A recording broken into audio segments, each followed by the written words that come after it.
ਸਤਨਾਮ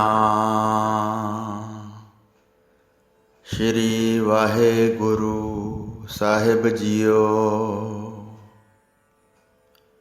परम सन्मानयोग गुरु रूप गुरु खालसा साध संगत जी, वाहिगुरु जी का खालसा वाहिगुरु जी की फतेह।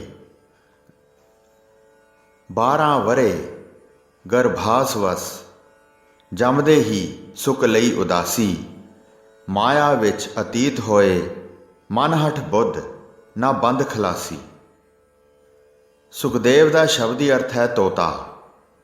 वैसे सुखदेव जी व्यास जी के पुत्र सन। इन्हां दे जन्म की अनोखी कथा इस प्रकार है। पार्वती ते शिव जी महाराज का आपस विच प्यार सी। एक दिन कैलाश पर्वत उत्ते इकल्ले बैठे सन। पार्वती ने दोवें हथ जोड़ के अर्ज की, हे प्रभु जी, आप दी माया ऐसी है, इस्त्री बहुत छेती बुढ़ड़ हो जाती है। जदों वह बुढ़ड़ी हो जाए ਤਾਂ ਉਹ जीवन सुख आनंद प्राप्त नहीं कर सकती। तुसां दी ते मेरी अटुट प्रीत है। मैनू भै है कि आप तां त्रैकाल एक समान रहन वाले हो, पर मेरे ते जरूर बुढ़ापा आ जाएगा। इस वास्ते मैं बेनती करती हाँ कि मैनू अमर कथा सुना के अमर कर दिओ। मेरे उत्ते बुढ़ेपा असर ना करे, सदा जवान रहां ते आप दे अंग संग रहां। यह दासी दी प्रार्थना है। शिव जी महाराज अपनी मौज विच प्रसन्न चित विराजे सन। उन्होंने उत्तर दिता, ऐसा ही होएगा, ते अमर कथा सुनाउण लग पे। शिव जी अमर कहानी सुनाई गए। उस वेले होर तां कोई कोल नहीं सी, सिर्फ तोता सबबी बैठा सी। वो कथा सुनदा रहा। शिव जी चाहुंदे सन कि होर कोई कथा ना सुने, ताकि प्रभु की माया अथवा रचना विच फर्क ना पवे, मरना जमना कायम रहे। पर तोता कथा सुनी गया। थोड़ी कथा सुन के पार्वती सौ गई। उसदे सौण का शिव जी ने ख्याल नहीं किया। पार्वती की थां तोता हुंगारा दिंदा रहा।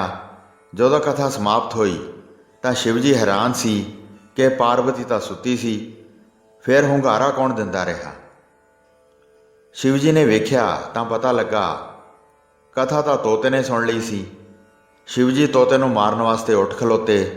तोता नठ के गंगा किनारे पुज गया। अगे अगे तोता ते पिछे पिछे शिव जी महाराज सन।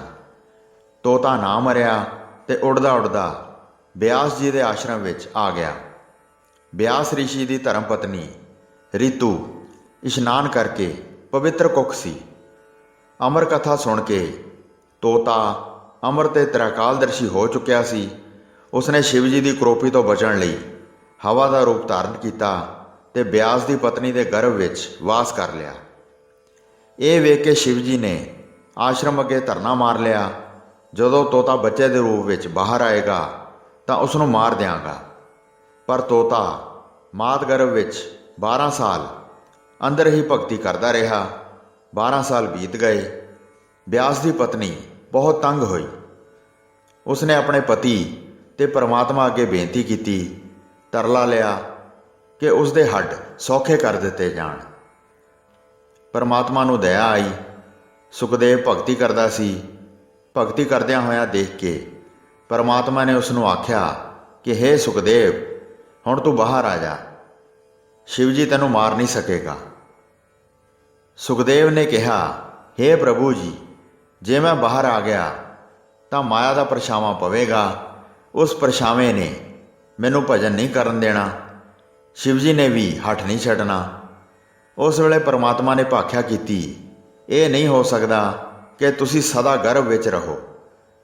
तुसां दी माता तंग है, तुहाडे ते माया समाधि लाउण तक असर नहीं करेगी। शिव जी भी चले जाणगे, एकदम बाहर आ जाओ। इउं परमात्मा के हुक्म नाल सुखदेव ने जन्म लिया ते जन्म लेंदे सार जंगलों नूं तुर पिया। जंगल में जाके समाधि ला लई। वह कई साल तपस्या करता रहा, पर किसी नूं गुरु धारण ना किया। गुरु धारण किए बिना मुक्ति नहीं हुंदी ते ना ही मन वस विच रहिंदा है। कई साल तप करदियां होयां बीत गए ਸਿਰ 'ਤੇ ਲੰਮੀਆਂ ਜਟਾਵਾਂ ਹੋ ਗਈਆਂ ਤੇ ਸਰੀਰ ਵੀ ਵੱਧ ਗਿਆ। ਉਸਨੇ ਅੰਨ ਜਲ ਮੂੰਹ ਨਾ ਲਾਇਆ, ਨਿਰਆਹਾਰ ਰਿਹਾ। ਉਸ ਦੀਆਂ ਲੰਮੀਆਂ ਜਟਾਵਾਂ ਵਿੱਚ ਪੰਛੀਆਂ ਨੇ ਆਲਣਾ ਪਾ ਲਿਆ। ਇੱਕ ਪੰਛੀਆਂ ਦਾ ਐਸਾ ਜੋੜਾ ਆਇਆ ਜੋ ਕਿ ਅਨੁਭਵੀ ਪ੍ਰਕਾਸ਼ ਵਾਲਾ ਸੀ।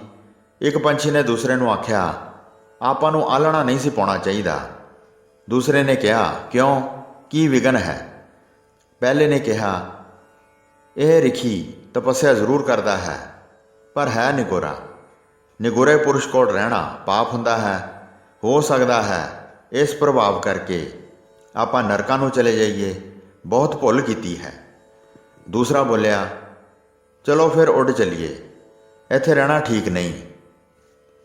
ਇਉਂ ਸਲਾਹ ਕਰਕੇ ਉਹ ਪੰਛੀ ਉੱਡ ਗਏ, ਮੁੜ ਕੇ ਨਾ ਆਏ।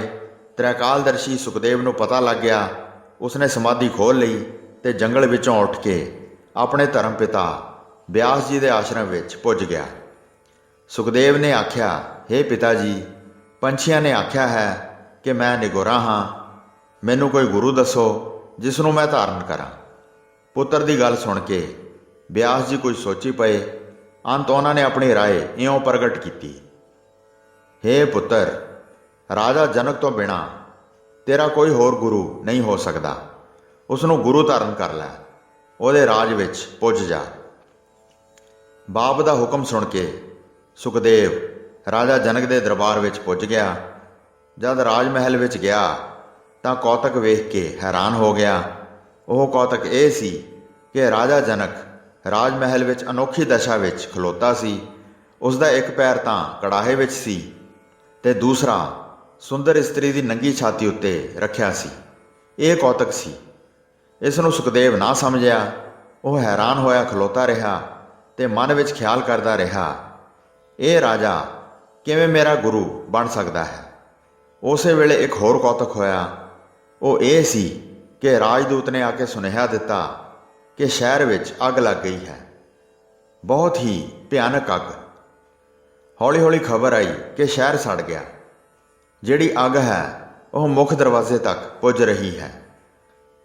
ਸੁਖਦੇਵ ਮੁਨੀ ਪੌੜਾਂ ਵਿੱਚ ਤੂੰਬੀ ਤੇ ਕਪੀਨ ਟੰਗਾ ਆਇਆ ਸੀ। ਉਸ ਨੂੰ ਖਿਆਲ ਆਇਆ ਕਿ ਉਸ ਦੀ ਤੂੰਬੀ ਤੇ ਕਪੀਨ ਸੜ ਕੇ ਸੁਆਹ ਨਾ ਹੋ ਜਾਏ।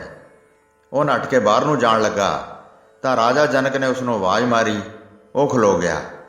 ਰਾਜਾ ਜਨਕ ਗੁੱਸੇ ਨਾਲ ਬੋਲਿਆ, ਵਾਹ ਓਏ ਰਿਖੀ ਪੁੱਤਰ, 12 ਸਾਲ ਮਾਂ ਦੇ ਪੇਟ ਵਿੱਚ ਭਗਤੀ ਕੀਤੀ, 24 ਸਾਲ ਸਮਾਧੀ ਲਾਈ, 36 ਸਾਲ ਬੀਤਣ ਪਿੱਛੋਂ ਵੀ ਮੋਹ ਮਾਇਆ ਦਾ ਤਿਆਗ ਨਹੀਂ ਹੋ ਸਕਿਆ। ਕੀ ਕਰਦਾ ਰਿਹਾ? ਸ਼ਹਿਰ ਸੜ ਗਏ ਦੀ ਚਿੰਤਾ ਨਹੀਂ, ਇੱਕ ਤੂੰਬੀ ਕਪੀਨ ਦੀ ਚਿੰਤਾ ਹੈ ਤੈਨੂੰ। ਕੀ ਇਹ ਚੀਜ਼ਾਂ ਲੱਭ ਨਹੀਂ ਸਕਦੀਆਂ? ਜਾਂ ਦੌੜ ਜਾ, ਤੇਰੇ ਜੈਸੇ ਮੋਹ ਮਾਇਆ ਦੇ ਦਾਸਾਂ ਨੂੰ ਚੇਲਾ ਨਹੀਂ ਬਣਾ ਸਕਦਾ।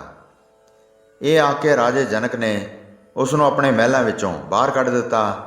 ਮਹਿਲਾਂ ਤੋਂ ਬਾਹਰ ਹੋ ਕੇ ਸੁਖਦੇਵ ਕ੍ਰੋਧ ਤੇ ਹੰਕਾਰ ਦਾ ਸ਼ਿਕਾਰ ਹੋ ਗਿਆ ਤੇ ਨਾਰੀ ਵਿੱਚ ਕੋਈ ਭੇਦ ਨਹੀਂ ਸੀ ਰਿਹਾ। ਮਾਇਆ ਨੇ ਉਸ ਉੱਤੇ ਕਾਬੂ ਪਾ ਲਿਆ। ਉਹ ਵੱਧ ਘੱਟ ਬੋਲਦਾ ਹੋਇਆ ਆਪਣੇ ਬਾਪ ਕੋਲ ਪੁੱਜਾ। ਉਸ ਨੂੰ ਸਾਰੀ ਵਾਰਤਾ ਸੁਣਾਈ ਤਾਂ ਬਿਆਸ ਨੇ ਕਿਹਾ, ਹੇ ਸੁਖਦੇਵ, ਇਹ ਸਭ ਝੂਠ ਹੈ। ਉਸਨੇ ਤੁਸਾਂ ਦੇ ਪਰਖਣ ਵਾਸਤੇ ਇਹ ਕੌਤਕ ਕੀਤਾ। ਨਾ ਸ਼ਹਿਰ ਨੂੰ ਅੱਗ ਲੱਗੀ ਤੇ ਨਾ ਹੀ ਕੋਈ ਸੜਿਆ। ਸਿਰਫ ਤੇਰੀ ਪਰਖ ਕਰਨੀ ਸੀ। ਪਰਖ ਵਿੱਚ ਪੁੱਤਰ ਤੂੰ ਰਹਿ ਗਿਆ। ਸੁਖਦੇਵ ਨੇ ਹੱਥ ਜੋੜ ਕੇ ਆਖਿਆ, ਫਿਰ ਪਿਤਾ ਜੀ ਮੈਂ ਕੀ ਕਰਾਂ?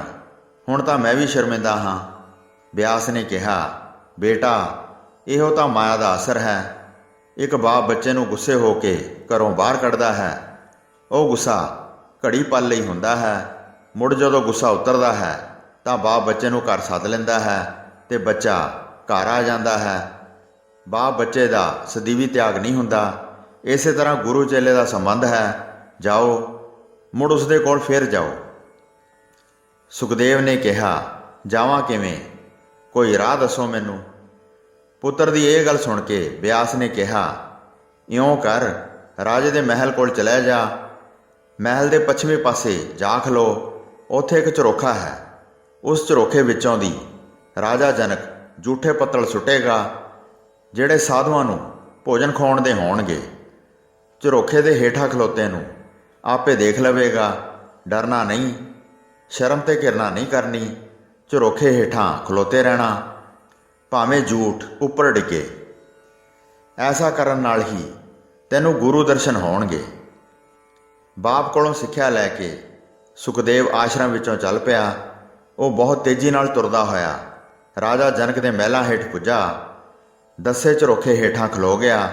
ਉਸਨੇ ਆਪਣੇ ਆਪ ਦਾ ਤਿਆਗ ਕਰ ਲਿਆ। ਇਉਂ ਅਨੁਭਵ ਕੀਤਾ ਜਿਵੇਂ ਉਸ ਵਿੱਚ ਸੋਚ ਗਿਆਨ ਜਾਂ ਚੇਤਨਤਾ ਨਹੀਂ ਸੀ। ਉਹ ਇੱਕ ਪੱਥਰ ਦਾ ਅਚੇਤ ਬੁੱਤ ਸੀ ਜਿਸ ਉੱਤੇ ਰਾਜਾ ਜਨਕ ਝੂਠੇ ਪੱਤਲ ਸੁੱਟਦਾ ਗਿਆ। ਜਿਸ ਤਰ੍ਹਾਂ ਕਿ ਸਤਿਗੁਰੂ ਰਾਮਦਾਸ ਜੀ ਨੇ ਆਪਣੀ ਬਾਣੀ ਵਿੱਚ ਵੀ ਫਰਮਾਇਆ ਹੈ, ਜਾਤ ਨਜਾਤ ਦੇਖ ਮਤ ਭਰਮੋ, ਸੁਖ ਜਨਕ ਪੰਗੀ ਲਗ ਧਿਆਵੈ ਗੋ। ਝੂਠਣ ਝੂਠ ਪਈ ਸਿਰ ਉੱਪਰ, ਖਿਨ ਮਨੁਆ ਤਿਲ ਨਾ ਡੁਲਾਵੇ ਗੋ। ਸਤਿਗੁਰੂ ਜੀ ਫਰਮਾਉਂਦੇ ਹਨ ਕਿ ਹੇ ਗੁਰਸਿੱਖੋ, ਊਚ ਤੇ ਨੀਚ ਜਾਤੀ ਜਾਂ ਕੁੱਲ ਦਾ ਖਿਆਲ ਛੱਡੋ। ਇਹ ਤਾਂ ਇੱਕ ਭਰਮ ਹੈ। ਅਸਲ ਵਿੱਚ ਸਰੀਰ ਕਰਕੇ ਤੇ ਆਤਮਾ ਕਰਕੇ ਉੱਚੇ ਤੇ ਨੀਵੇਂ ਇੱਕ ਹੀ ਸਮਾਨ ਹਨ। ਭਗਤੀ ਦੀ ਦੁਨੀਆ ਤਾਂ ਵੈਸੇ ਹੀ ਅਨੋਖੀ ਹੈ। ਸੁਖਦੇਵ ਖਲੋਤਾ ਰਿਹਾ। ਰਾਜਾ ਜਨਕ ਉਸ ਉੱਤੇ ਝੂਠ ਸੁੱਟੀ ਗਿਆ। ਇਸ ਤਰ੍ਹਾਂ 12 ਸਾਲ ਲੰਘ ਗਏ। ਇੱਕ ਦਿਨ ਰਾਜੇ ਜਨਕ ਨੂੰ ਤਰਸ ਆ ਹੀ ਗਿਆ। ਉਸਨੇ ਆਪਣੇ ਕੋਲ ਸੱਦਿਆ, ਉਸ ਨੂੰ ਇਸ਼ਨਾਨ ਕਰਾਇਆ। ਇੱਥੇ ਹੀ ਗੱਲ ਨਾ ਮੁੱਕੀ। ਰਾਜੇ ਜਨਕ ਨੇ ਹੋਰ ਇਮਤਿਹਾਨ ਲੈਣਾ ਚਾਹਿਆ। ਉਹ ਇਮਤਿਹਾਨ ਇਹ ਕਿ ਸੁਖਦੇਵ ਉੱਤੇ ਨਾਰੀ ਦੀ ਸੁੰਦਰਤਾ ਅਸਰ ਕਰਦੀ ਹੈ ਜਾਂ ਨਹੀਂ। ਉਸਨੇ ਤੇਲ ਦੀ ਥਾਲੀ ਭਰੀ, ਅਡੋਲ ਸੁਖਦੇਵ ਦੇ ਹੱਥ ਉੱਤੇ ਰੱਖ ਦਿੱਤੀ। ਹੁਣ ਥਾਲੀ ਐਸੀ ਸੀ ਕਿ ਜੇ ਉਸ ਵਿੱਚ ਧਿਆਨ ਨਾ ਰੱਖਿਆ ਜਾਂਦਾ ਤਾਂ ਉਹ ਉੱਲਰ ਕੇ ਡਿੱਗ ਪੈਣੀ ਸੀ। ਧਿਆਨ ਰੱਖਣਾ ਅਤੇ ਤੁਰੇ ਜਾਣਾ। ਹੇ ਰਿਖੀ ਪੁੱਤਰ, ਇਹ ਥਾਲੀ ਨਾ ਉਲਰੇ ਤੇ ਨਾ ਡੁੱਲੇ। ਸਾਰੇ ਸ਼ਹਿਰ ਦੀਆਂ ਪਰਿਕਰਮਾ ਕਰਕੇ ਆਓ। ਦੇਖਣਾ ਰਾਹ ਵਿੱਚ ਕੋਈ ਠੇਡਾ ਨਾ ਲੱਗੇ। ਹੱਥ ਉੱਤੇ ਥਾਲੀ ਚੁੱਕ ਕੇ ਸੁਖਦੇਵ ਚੱਲ ਪਿਆ। ਰਾਹ ਵਿੱਚ ਰਾਗ ਰੰਗ ਹੋ ਰਹੇ ਸਨ। ਇਸਤਰੀਆਂ ਸੋਹਣੇ ਲਿਬਾਸ ਤੇ ਹਾਰ ਸ਼ਿੰਗਾਰ ਕਰਕੇ ਮੰਗਲਾਚਾਰ ਕਰ ਰਹੀਆਂ ਸਨ। ਕਿਤੇ ਗੀਤ ਗਾਏ ਜਾ ਰਹੇ ਸਨ ਤੇ ਕਿਤੇ ਨਾਚ ਹੋ ਰਿਹਾ ਸੀ। ਰਿਖੀ ਪੁੱਤਰ ਨੂੰ ਵੇਖਣ ਵਾਸਤੇ ਵੀ ਅਨੇਕਾਂ ਨਾਰੀਆਂ ਆ ਗਈਆਂ। ਉਹਨਾਂ ਨੇ ਦੇਖਿਆ, ਪਰ ਸੁਖਦੇਵ ਨੇ ਕਿਸੇ ਵੱਲ ਨਾ ਦੇਖਿਆ। ਉਹ ਤੇਲ ਦੀ ਥਾਲੀ ਵਿੱਚੋਂ ਆਪਣਾ ਚਿਹਰਾ ਦੇਖਦਾ ਹੋਇਆ ਚਲਿਆ ਗਿਆ। ਪੜਾਅ 'ਤੇ ਪੁੱਜ ਗਿਆ। ਰੱਤਾ ਨਾ ਡੁੱਲਿਆ। ਰਾਜਾ ਜਨਕ ਬੜਾ ਪ੍ਰਸੰਨ ਹੋਇਆ ਤੇ ਉਸਨੇ ਸੁਖਦੇਵ ਨੂੰ ਆਪਣਾ ਚੇਲਾ ਬਣਾ ਲਿਆ। ਸੁਖਦੇਵ ਐਸਾ ਭਗਤ ਹੋਇਆ ਕਿ ਜਿਸ ਉੱਤੇ ਮਾਇਆ ਨੇ ਰਤਾ ਵੀ ਅਸਰ ਨਾ ਕੀਤਾ। ਉਹ ਜਨਮ ਤੋਂ ਸਿੱਧ ਸੀ। ਮਨੁੱਖ ਨੂੰ ਮਾਇਆ ਹੀ ਕਿਤੇ ਬੰਨ੍ਹਦੀ ਹੈ। ਜੇ ਮਾਇਆ ਅਸਰ ਨਾ ਕਰੇ ਤਾਂ ਜੀਵ ਕਿਤੇ ਟਿਕ ਕੇ ਨਹੀਂ ਬੈਠਦਾ। ਉਹ ਚੱਲਦਾ ਫਿਰਦਾ ਰਹਿੰਦਾ ਹੈ। ਐਸਾ ਹੀ ਮੁਨੀ ਸੁਖਦੇਵ ਦਾ ਹਾਲ ਸੀ। ਉਹ ਲਗਾਤਾਰ ਹੀ ਚੱਲਦਾ ਰਹਿੰਦਾ। ਐਸਾ ਬ੍ਰਹਮ ਗਿਆਨੀ ਹੋ ਗਿਆ ਸੀ ਕਿ ਮਿੱਟੀ ਤੇ ਸੋਨੇ, ਪੁਰਸ਼ ਤੇ ਨਾਰੀ ਵਿੱਚ ਕੋਈ ਭੇਦ ਨਹੀਂ ਸੀ ਰਿਹਾ। ਸੰਤ ਮੰਡਲੀਆਂ ਨਾਲ ਵਿਚਰਦਾ ਰਹਿੰਦਾ। ਉਸਨੇ ਕਾਮ, ਕ੍ਰੋਧ, ਹੰਕਾਰ, ਲਾਲਚ ਤੇ ਮੋਹ ਆਦਿਕ ਨੂੰ ਮਾਰ ਲਿਆ ਸੀ।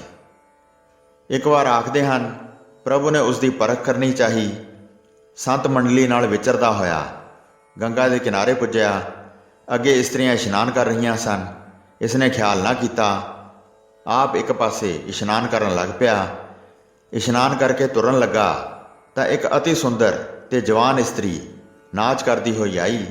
ਇਹਨਾਂ ਦੇ ਅੱਗੇ ਹੋ ਕੇ ਨੱਚਣ ਲੱਗ ਪਈ। ਐਸੇ ਹਾਵ ਭਾਵ ਦਿਖਾਏ ਜੋ ਮਨਮੋਹਣੇ ਸਨ। ਪਰ ਸੁਖਦੇਵ ਦੇ ਮਨ ਅਤੇ ਨੇਤਰਾਂ ਉੱਤੇ ਕੋਈ ਅਸਰ ਨਾ ਹੋਇਆ। ਉਹ ਅਡੋਲ ਰਹੇ ਤੇ ਅੱਗੇ ਚਲੇ ਗਏ। ਧਿਆਨ ਹੀ ਨਾ ਕੀਤਾ। ਇਸ ਤਰ੍ਹਾਂ ਉਹ ਇਸਤਰੀ ਸ਼ਰਮਿੰਦੀ ਹੋ ਗਈ। ਉਸ ਦਿਨ ਪਿੱਛੋਂ ਪਰਮਾਤਮਾ ਨੇ ਸੁਖਦੇਵ ਮੁਨੀ ਦੀ ਕੋਈ ਵੀ ਪ੍ਰੀਖਿਆ ਨਹੀਂ ਲਈ। ਹੋਈਆਂ ਭੁੱਲਾਂ ਚੁੱਕਾਂ ਦੀ ਖਿਮਾ ਬਖਸ਼ਣੀ ਜੀ। ਦਾਸ ਨੂੰ ਆਗਿਆ ਦਿਓ। ਵਾਹਿਗੁਰੂ ਜੀ ਕਾ ਖਾਲਸਾ, ਵਾਹਿਗੁਰੂ ਜੀ ਕੀ ਫਤਿਹ।